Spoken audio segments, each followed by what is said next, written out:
теперь магазин Лечёвый. Для пенсионерки Людмилы Шараповой автовокзал «Мирный» — единственное место, откуда она держит путь в Казань. Теперь вместо комфортного зала ожидания время коротает на улице. Уйти с вокзала пассажиров вынудил открывшийся магазин бытовой техники.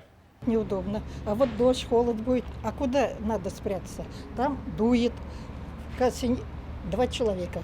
А остальные куда? Бывает, придешь пораньше. 15-20 минут, а иногда и на полчаса. Не будешь на улице стоять. Теперь зеленодольцы вынуждены дожидаться своих автобусов, скрываясь от солнца лишь под козырьком автовокзала. Зала ожидания, можно было здесь посидеть. Вот, допустим, в жару, так прохладу, в прохладу, в холод, можно от дождя туда спрятаться. А сейчас же там магазин. Я возмущена. Мне как-то не нравится, что здесь магазин, потому что здесь рядом тоже есть техника, продают технику. Все равно у людей должен быть зал ожидания. Он должен быть. Маленький, большой, но он должен быть. Магазин бытовой техники открылся несколько дней назад. Нам пояснили, заехали на время реконструкции торгового центра «Мирный», что находится рядом. Не собственники, мы арендуем это помещение, нам предложил собственник.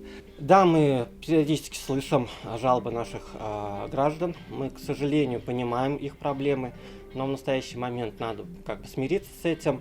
И мы с удовольствием ждем их в нашем магазине для того, чтобы переждать погоду, ожидать автобус. Как нам сегодня удалось выяснить, у автовокзала 2 учредителя. Это частные лица. Один из них — владелец местного ПТП. Он на наши вопросы лишь разводит руками. Все якобы из-за пандемии коронавируса.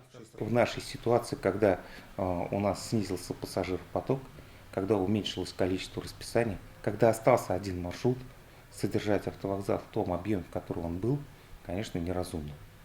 Поэтому временно была и принята такая ситуация, поскольку мы не можем платить арендную плату.